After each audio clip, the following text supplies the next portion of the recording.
There is a phenomenon in this world capable, by its mere presence, a fleeting glimpse in a news feed or office corridor, of triggering an almost visceral repulsion. I'm talking about those who, with a radiant, impenetrable smile, broadcast their cult of relentless efficiency. These self-proclaimed architects of success proudly report 16-hour workdays, sleep reduced to a paltry 4 hours, and positive thinking that, like a chemical agent, burns away any trace of doubt, fatigue, or vulnerability.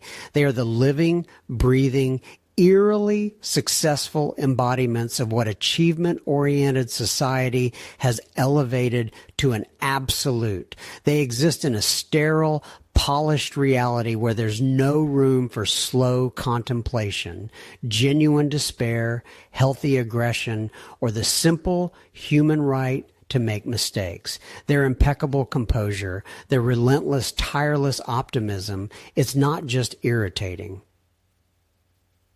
It evokes an almost nauseating, profound aversion, like nails on a chalkboard or a dissonant chord played right inside your head. You recognize this type, don't you? Perhaps it's your colleague who never complains, your social media acquaintance whose life is a continuous marathon of achievements, or even an abstract image whispering from billboards, "You're not good enough. You're not doing enough." But let me tell you, this isn't just an antipathy to someone else's success. It's something far, far deeper. In every such perfect face, every flawless post, every slogan about maximum output and stepping out of your comfort zone, we don't just see another person whose life seems like an endless celebration of self-discipline. We see a distorted, frightening reflection of a part of ourselves. It's as if an invisible surgeon with cold, methodical precision pressed on an old, festering wound whose existence you had almost forgotten. And this wound is the prison of your inner exile, those parts of your soul, your authentic, vibrant essence that were once banished as unnecessary, unproductive, or weak. This feeling, this gnawing sense of rejection, this inner cry that erupts when seeing someone else's perfectly packaged productivity. It is not weakness. It is a compass. Every time this trigger point of annoyance activates, it doesn't just point to someone else. It points to what was forcibly cast into your own shadow. This isn't just a negative reaction. It's the pulse of your own untapped power. It's the persistent whisper of what you once suppressed, deeming it unnecessary or even dangerous for survival in a world obsessed with the cult of achievement. It is in this nauseating yet so familiar reaction, in this sharp sense of rejection, that not just a hint, but a map to your deepest resources is hidden. Think about it. What exactly in their behavior causes you the most aversion? Their invulnerability, their lack of doubt, their inability to rest, their demonstrative, almost aggressive positivity. Each of these qualities that repulse you is a mirror of what you may have been forced to suppress within yourself. But why does this mechanism work so flawlessly? Why do these specific images, these archetypes, cause such acute pain and rejection, as if awakening old, long-forgotten demons? To understand this paradox, we need to return to the scene of the very first transgression, to where your inner exile was first condemned to oblivion. If the repulsion we spoke of serves as a compass pointing to the depths of your soul, then now is the time to chart a course to the origins. We are not just looking for a point on a map, but that very crossroads where the path to wholeness diverged, where something valuable was rejected and entombed in the crypt of the shadow. For any shadow is not merely an absence of light, but a place where we have exiled what was once a part of us, but was labeled as unsuitable for a successful life.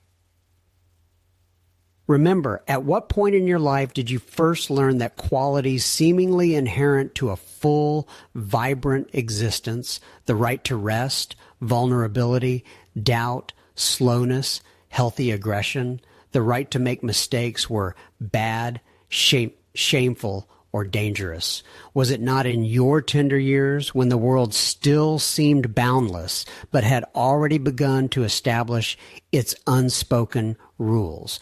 Perhaps it was the moment your childhood fatigue, demanding rest, was met with a parental, only lazy people rest, or a teacher's, you'll have plenty of time to rest when you're retired. And then you learn the body is a machine that must be driven, and fatigue is not a signal, but a shameful label to be hidden.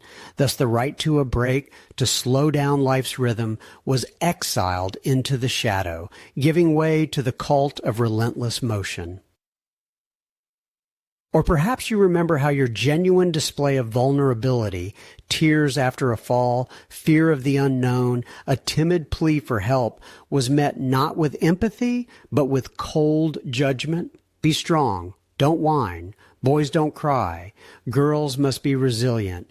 And then you donned an armor of invulnerability, deciding that openness was not strength, but a target, and others' compassion was a luxury you didn't deserve. Vulnerability, like an exposed nerve, was hidden deep beneath layers of defense mechanisms. And what about doubt, that natural inner dialogue that leads to depth of understanding, to wisdom? When were you taught that to doubt means to be indecisive, weak, incapable? In a world obsessed with speed of decision-making and unwavering certainty, your questions were labeled as hindrances and your thoughtfulness as a waste of time. Thus, doubt, that compass on the path to truth, was exiled, giving way to an external, often hollow, dogmatism. Or slowness, not just physical, but mental, allowing you to absorb, process, and reflect. When was this quality, essential for creativity and deep knowledge, declared an anachronism in a world where time is money and fast is good? You learned to rush even when there was no need, because an inner critic, born from external pressure, whispered, "You're falling behind." And what about healthy aggression? Not destructive rage, but that vital force that allows you to assert your boundaries, protect yourself, say no to what doesn't serve you. When were you taught that being good means being agreeable, avoiding conflict, not standing out? And now you can't assert your right to rest, to personal space, to your beliefs, because inner aggression was suppressed, transforming into passivity and resentment. And finally, the right to make mistakes. When did you learn that making mistakes is not part of learning, but a sentence, a mark of failure? In a culture where perfection and fear of failure are cultivated, every mistake became a personal failure rather than a stepping stone to growth. Thus, the fear of making mistakes trapped you in the snare of perfectionism, depriving you of the opportunity to take risks and truly live. These moments, these invisible yet strong chains, were imposed upon you not only by parents or teachers, but by the entire fabric of society, obsessed with false ideals of success and efficiency. They became part of the collective shadow, which dictates what is acceptable and what must be exiled. And every time you suppress these qualities within yourself, you fed the inner exile, making it stronger, yet simultaneously depriving yourself of vital life force.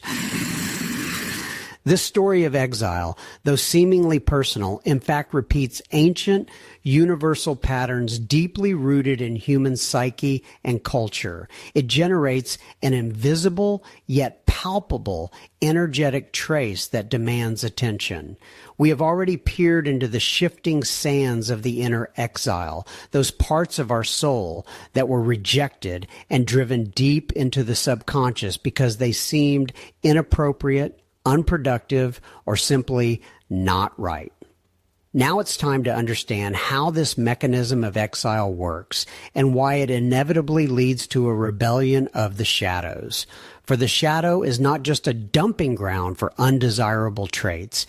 It is a living, dynamic part of the psyche that, when rejected, continues to function, but from the underground, distorting our perception of the world and ourselves. Imagine an ancient tribe where each member has a role, a contribution to the community's survival, but then someone appears who doesn't fit in, too slow, too sensitive, too questioning of unshakable truths. They are exiled to preserve the tribe's integrity and purity.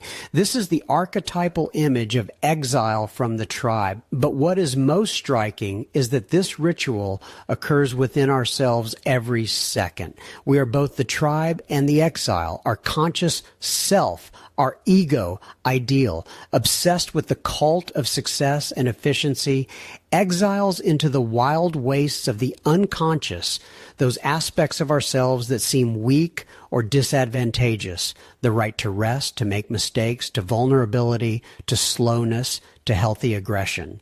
We ourselves label them as unsuitable and cast them out beyond the gates of our inner city so as not to disrupt the facade of flawless productivity. But the exiled parts do not disappear. They don't dissipate into thin air like smoke from a fire. On the contrary, they gain a peculiar, sometimes ominous power, like the energy of an unpaid bill. Imagine a debt you refuse to acknowledge, but the interest on which steadily accrues. The longer you ignore it, the more it grows, the heavier its burden becomes, until one day it collapses on you with its full might. These unprocessed emotions, unrealized potentials, suppressed needs, they don't just bide their time. They actively seek ways to manifest. They knock on the doors of your psyche through anxiety, irrational irritation, inexplicable fatigue. This is energy that was intended for life, for creativity, for a full existence, but found itself imprisoned in a dungeon. It accumulates, presses, seeks an outlet, transforming from a potential resource into a source of internal tension. A classic example of this mechanism is Robert Louis Stevenson's immortal work, The Strange Case of Dr. Jekyll and Mr. Hyde. Dr. Jekyll, a respectable and virtuous scientist, tries to sever from himself all that is dark, corrupt, unacceptable, his true, often instinctive desires and impulses. He creates a separate entity for them, Mr. Hyde, hoping to control and isolate this evil. This was his act of inner exile. But what happens? Instead of disappearing, the exiled part, Mr. Hyde, not only takes on a life of its own, but begins to dominate, consuming Jekyll. The more Jekyll tries to suppress Hyde, the stronger Hyde becomes, the more energy he draws from this suppression. Ultimately, Hyde becomes an inescapable reality, destroying his creator's life. This is not just a Gothic tale. It is a profound metaphor for what happens when we try to get rid of our shadow instead of integrating it. Our psyche is a holistic system, and any exile is only temporary. The exiled always returns, sometimes in a distorted, frightening form, demanding recognition and integration. This is why it is so important to learn to recognize these shadows, these unpaid bills, these exiled parts of yourself. They are not merely a source of inner discomfort. They are actively projected onto the surrounding world. The qualities we so diligently suppress within ourselves begin to irritate us threefold in others. We see in them our own rejected hides, and our reaction to these people is often the cry of our own shadow, pleading for attention. If the shadow is an unpaid bill, then who are the collectors who come for it? Who are these ghosts whose invisible yet palpable essence evokes in us not just dislike, but an irrational, almost primal aversion? The cult of efficiency, like an alchemist, turns gold into lead and human qualities into vices. And so before us appear those who embody everything we have so carefully exiled from our own consciousness, hidden in the darkest corners of our soul. Look at the slacker. Not someone who took a well-deserved day off, but someone who, by definition, seems devoid of all ambition, who drifts through life, indifferent to achievements and productivity, to the endless marathon of self-improvement. In their unhurriedness, in their carefree relaxation, we see not freedom, but a threat that our own relentless race is meaningless, that there is another path we have forbidden ourselves. They are a living, breathing reminder of the right to inaction, to pause, to simply be rather than do, which we have long denied ourselves, and therefore their image causes us almost physical pain, irritation bordering on deep, irrational contempt, or the whiner. The one incapable of turning every setback into a valuable lesson, who dares to complain, openly express dissatisfaction, who doesn't fit the glossy image of an eternally positive and grateful person. They shatter the facade of positive thinking with which we so diligently build our fortresses so that no crack of doubt can break through. Their words are an echo of our own suppressed doubts, unspoken grievances, unresolved conflicts that we are afraid to acknowledge.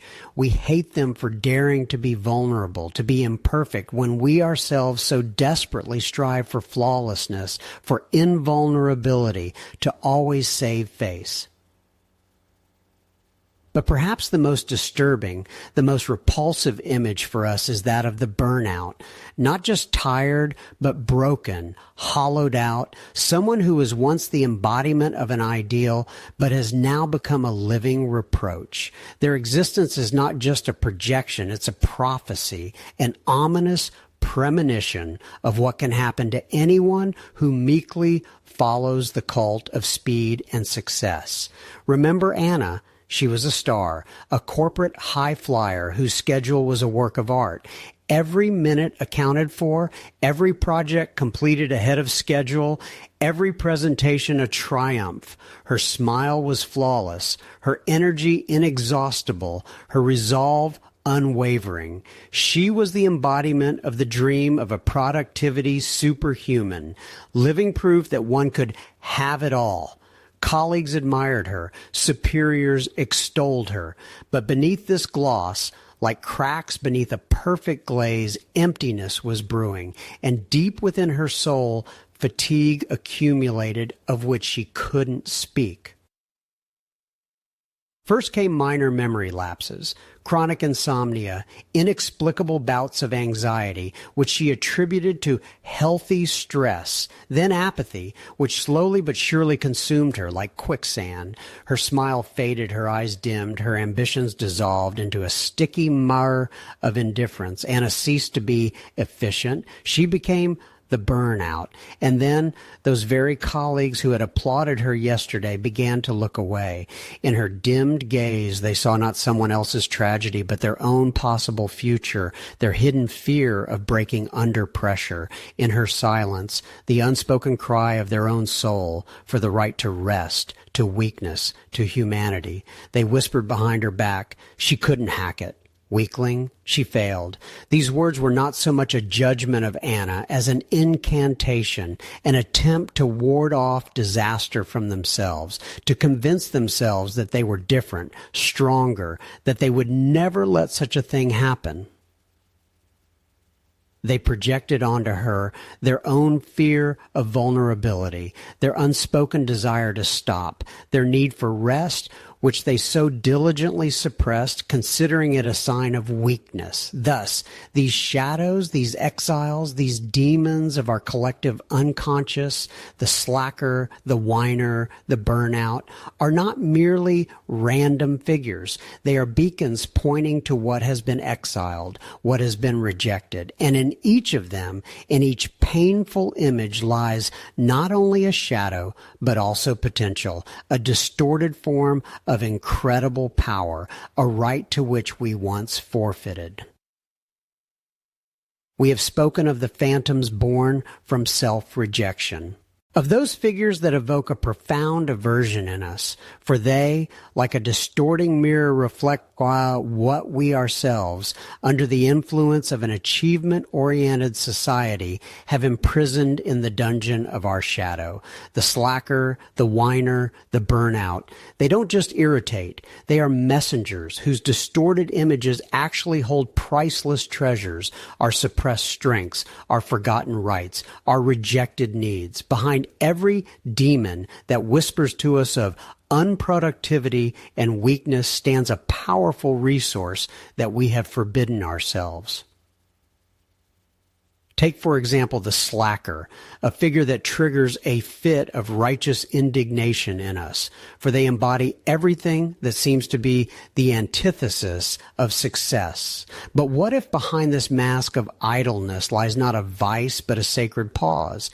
By suppressing this demon, are you not sacrificing your fundamental right to peace, to a moment of inaction, when the world demands nothing of you but presence at the altar of the endless race? You deprive yourself of the opportunity for deep restoration, for that fruitful stagnation where true insights are born, just as the earth rests in winter, to burst forth with new life in spring. This is not laziness. It is a need for deceleration, for contemplation, for returning to your inner rhythm, which does not coincide with the frenzied pulse of the metropolis. It is the right to unhurriedness, to lack of purpose, to simple being without adjectives, without judgments. And what about the whiner? The one who dares to vocalize pain, to complain, to express dissatisfaction in a world where the cult of positive thinking and an unclouded smile reigns. We project onto them our inability to embrace the courage of vulnerability, our forbidden need to express genuine feelings. By rejecting them, do you not deny yourself the right to be imperfect, the right to experience and express authentic emotions, from sadness to disappointment? You exile the capacity for empathy, both for yourself and for others. You forbid yourself the need for support, for compassion, for acknowledging your weaknesses, which paradoxically make us stronger, allowing us to lean on others rather than bear everything alone. By forbidding yourself to doubt, you deprive yourself of the wisdom of inquiry, the depth of contemplation that is born not from blind certainty, but from a meticulous search for truth at the intersection of many questions, from a willingness to embrace uncertainty that precedes true discovery. And finally, the burnout, the one who couldn't stay on the crest of the wave, who broke under pressure. In them, we see our own shadow, our fear of collapse. But what if this image carries the wisdom of limits? By rejecting them, we deprive ourselves of the ability to recognize our own boundaries, to say no to what is destructive, to assert our right to self-preservation. You forbid yourself the need for self-protection, for establishing healthy boundaries that shield you from exhaustion, from external intrusion. This is not weakness, but the highest form of self-sufficiency, to know your measure and not exceed it without destroying yourself for ephemeral achievements. And what about the right to make mistakes? The cult of flawlessness has turned it into a shameful scar. But behind it lies the sacred space of learning, a forge of flexibility. By suppressing this vice, you deprive yourself of the opportunity to experiment, to fall and rise again, to turn every misstep into a priceless lesson. You forbid yourself the capacity for evolution, for creative exploration, which is impossible without the risk of being imperfect, without the readiness for iterations and re-evaluation. And even healthy aggression, that primal right to protect your interests, your space, your dignity, it too is exiled. We see in it only destruction, whereas its true nature is the power of assertion, a shield of dignity, the ability to self-protect, to assert yourself in a world that constantly tries to bend you to its will. You deny yourself the right to anger, which in its pure form is a signal of boundary violation, of injustice, of the need to act rather than meekly accept others' rules. All these exiled parts are not a curse, but a key to your wholeness. By ignoring them, you pay a high price, which manifests in the most unexpected and destructive forms. This path of avoidance, this fear of being like those you judge, paradoxically leads to even greater losses. Do you see how your fear of being like those demons, the slacker, the whiner, the burnout, forces you to make self-defeating decisions? How it compels you to abandon yourself, to go against your true needs just to avoid confronting what you so desperately try to suppress within yourself. These are not just abstract ideas. These are real, painful scenarios in which the shadow unintegrated becomes our executioner. And here perhaps the voice of the inner critic, burdened by years of indoctrination, will rise. But if I stop being productive, I'll achieve nothing. If I allow myself to be lazy, whine, doubt, I'll become nothing. This is a deep-seated fear that traps us in toxic productivity. But let's look at it from another angle. Is true achievement a race against yourself to complete exhaustion? Isn't genuine productivity that which stems from mindfulness, from balance, from a deep understanding of your strengths and limits? Integrating the shadow is not an invitation to inaction or helplessness. On the contrary, it is reclaiming your wholeness, which allows you to be truly productive, not out of fear, but out of strength. When you allow yourself rest, your mind becomes sharper, your creativity deeper. When you embrace your vulnerability, you open yourself to genuine connections and support that amplify your capabilities. When you dare to doubt and explore, you find new, more effective paths. This is not a rejection of ambition, but a redefinition of it, from chasing external attributes of success to creating a sustainable, fulfilling life where achievements become a natural consequence of your wholeness. You won't stop being productive. You will become truly productive without destructive self-sabotage. You will stop being a hostage to external validation and begin to live from an inner core. It is in this context that it becomes evident that sometimes we not only reject what we dislike in others, but also paradoxically, attribute our most valuable qualities to those we genuinely admire. We have explored the shadows lurking in the depths of our rejection, in those figures who evoke our irritation or contempt because they dare to be what we have forbidden ourselves to be: lazy, vulnerable, doubting, slow. These were the shadows of our non-acceptance, our internal exiles, accumulating the energy of an unpaid debt, projecting onto the world and fueling anxiety, burnout, and uncontrolled anger.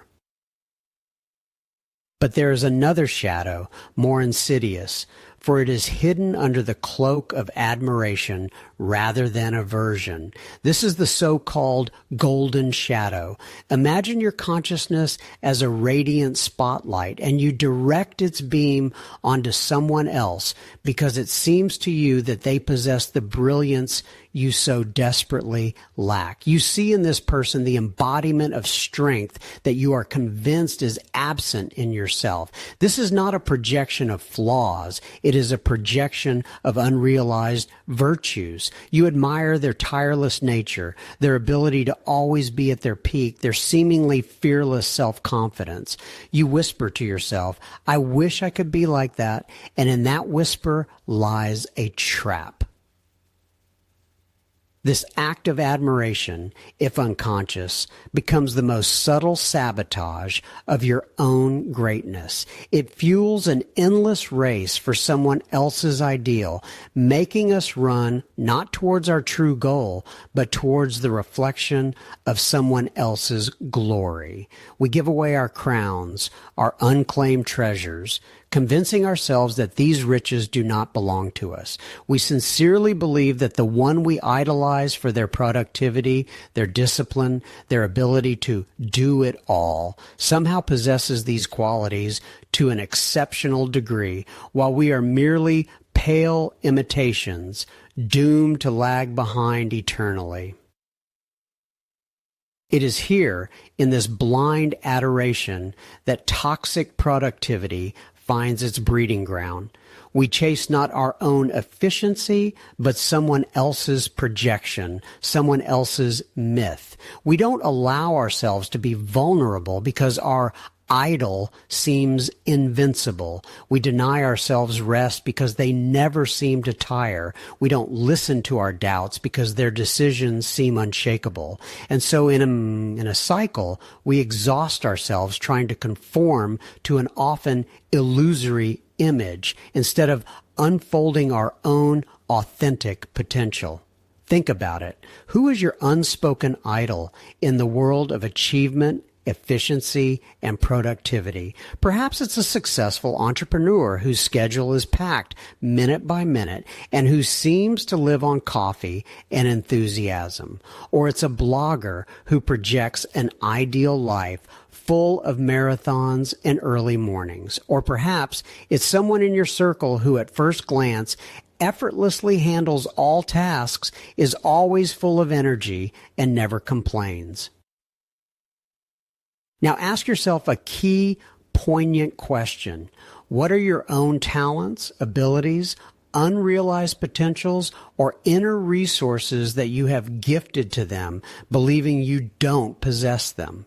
And what specifically about this person evokes such deep admiration that you unwittingly deprive yourself of the ability to manifest that same quality?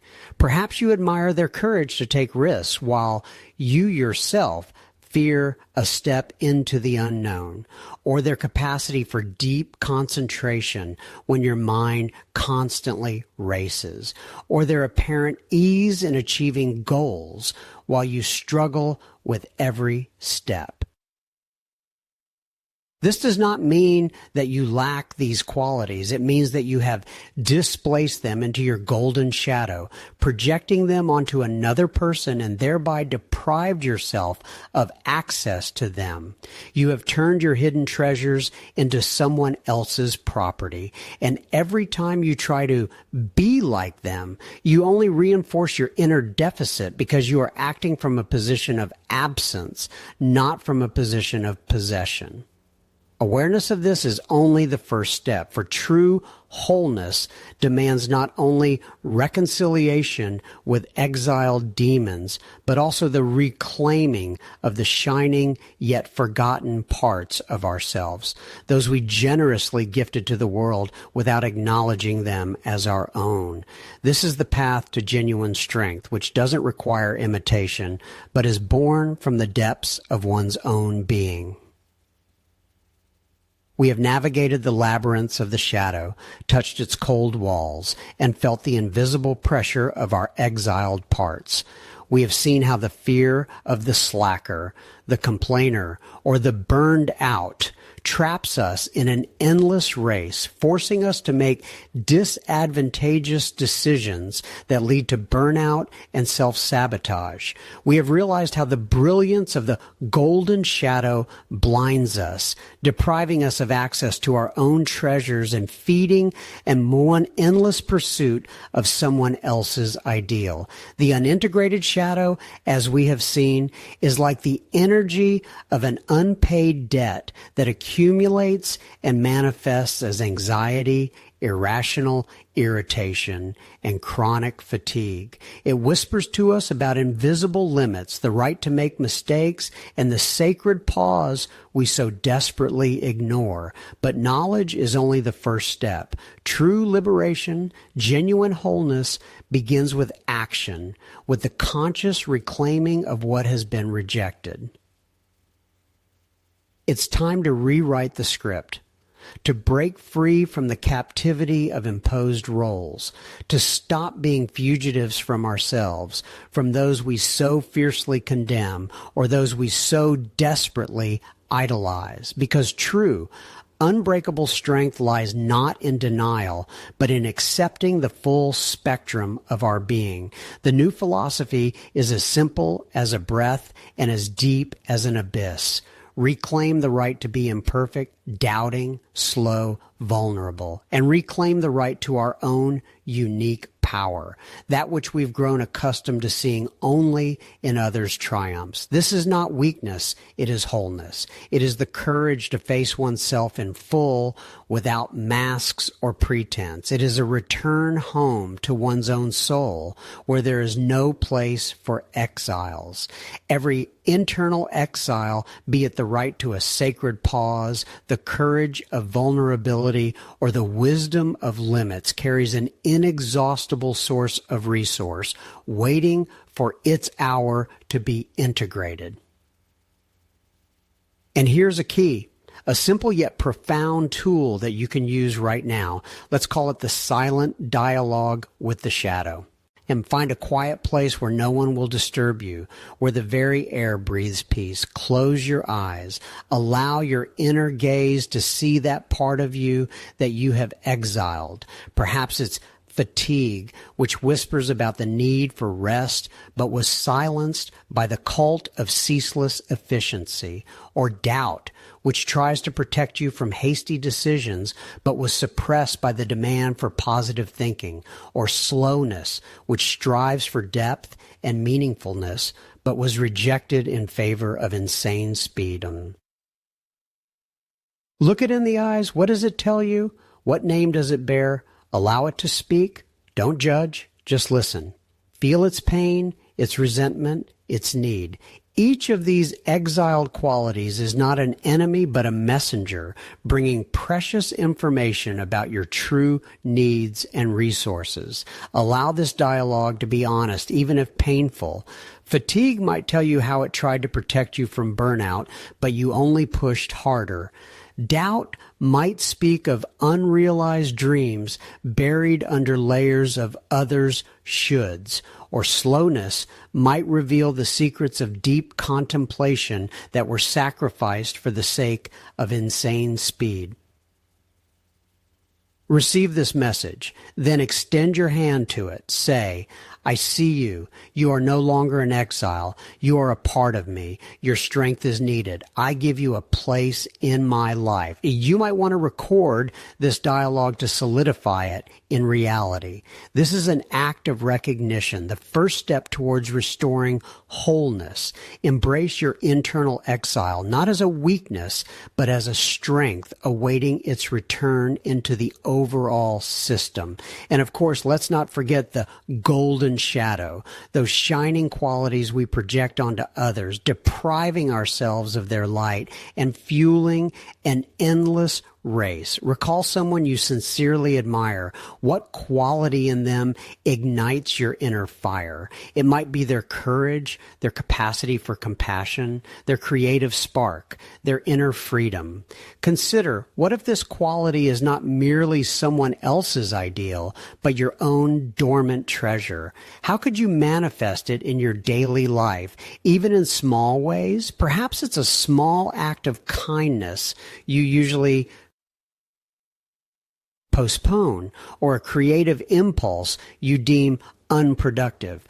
Write down this plan. Take the first step, even if tiny. Allow this golden energy to begin flowing within you, dissolving the illusion of unattainability. When we reclaim all these parts of ourselves, we don't just become better. We become more authentic. We stop being fragments scattered across the field of others' expectations and begin to gather ourselves whole. And in this authenticity lies true power, which allows us not only to do, but to be. This is the path to creating the architecture of our own lives, where every brick is a conscious choice, not an imposed norm. It is the art of not just doing, but being.